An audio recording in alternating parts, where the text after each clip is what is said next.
जिल्ह्यातील 150 गुन्हेगार होणार 2 वर्षांसाठी तडीपार. लोकसभा निवडणुकीच्या पार्श्वभूमीवर कारवाई. सोलापूर प्रतिनिधी.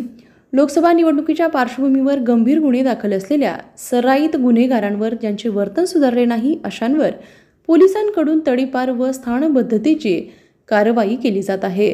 मागील काही दिवसात तब्बल शहर पोलिसांनी 12 तर ग्रामीण पोलिसांनी 61 जणांवर तडीपारीची कारवाई केली आहे. आता शहर पोलिसांच्या रडारवर जवळपास 65 तर ग्रामीण पोलिसांच्या यादीवर 85 जण आहेत. सोलापूर शहरात 7 तर ग्रामीणमध्ये 25 पोलीस ठाणे आहेत. त्याअंतर्गत दरवर्षी 12 ते 14 हजारांपर्यंत गुन्हे दाखल होतात. पण मुद्देमाल व शरीराविरुद्धच्या गुन्ह्यांची दखल पोलिसांकडून गांभीर्याने घेतली जाते. चोरी, करपुडी, जबरी चोरी, खुनाचा प्रयत्न, बेकायदेशीर जमून दहशत पसरवणे, धमकी, दमदाटी करून खंडणी मागणे, घातक शस्त्र जवळ बाळगून धमकावणे अशा सराईत गुन्हेगारांवर पोलिसांची नजर असते. सण, उत्सव, निवडणूक काळात त्यांच्यावर पोलिसांकडून प्रतिबंधात्मक कारवाई केली जाते. लोकसभा निवडणुकीच्या पार्श्वभूमीवर यंदा देखील ग्रामीण पोलिसांनी जवळपास 9.5-10 हजार तर शहर पोलिसांनी 1,500 सराईत गुन्हेगारांची यादीच तयार केली आहे.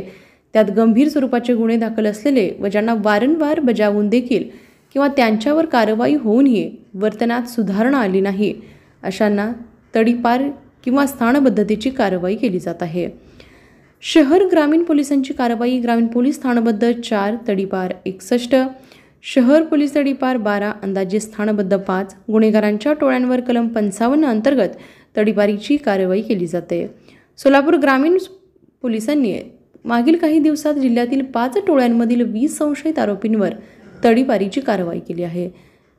तर कलम 56 अंतर्गत गंभीर स्वरूपाचे 2 गुन्हे दाखल झालेले असलेले तडीपारीची कारवाई केली जाते.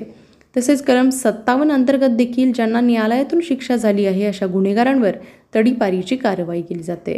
ग्रामीण पोलिसांच्या रडारवर जवळपास 85 तर शहर पोलिसांकडून आणखी 60 ते 65 जणांवर तडीपारीची कारवाई होऊ शकते असे विश्वसनीय सूत्रांनी सांगितले. आगामी लोकसभा निवडणुकीच्या पार्श्वभूमीवर शांतता व सुव्यवस्था अबाधित ठेवण्यासाठी रेकॉर्डवरील गुन्हेगारांवर कडक कारवाई केली जात आहे.